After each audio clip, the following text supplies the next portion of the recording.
John, how do you see parental involvement being important in K-12 education? Well, first of all, parental involvement is the most critical component in the education of any child.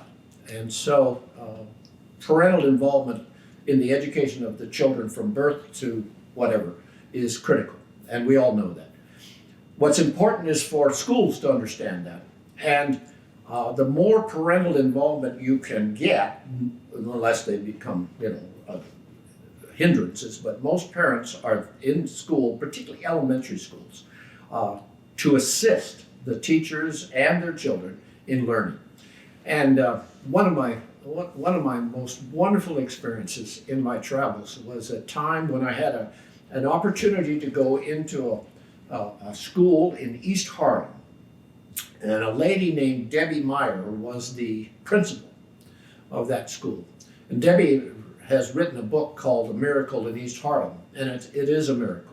But Debbie Meyer was one of the most amazing educators I've ever had the privilege of meeting. And what Debbie was doing in this school was she was engaging the parents. And the reason she was doing that is that this school was located across the street from tenement houses in New York. And these tenement houses were buildings that you and I wouldn't go into in daylight, let alone dark.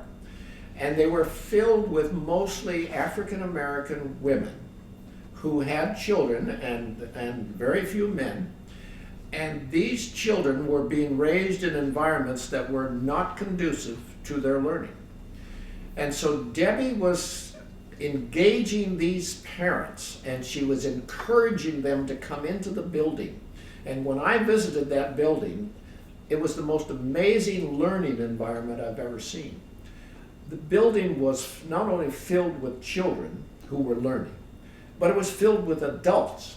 And the adults were also learning. The adults were learning how to be influencers into their children's education, how to assist their children in learning. But Debbie was also teaching the parents things that they needed to know. And she even had classes after school for the parents. And so Debbie was revolutionizing, if you will, the education of a segment of society in this tenement area. But she was also helping the parents. And the engagement of the parents in the child's learning was profound. And these children loved school. The parents loved school. The kids were learning. It was one of the most beautiful environments that I've ever experienced. And Debbie, as I said, wrote a book called A Miracle in East Harlem, and it's a wonderful story.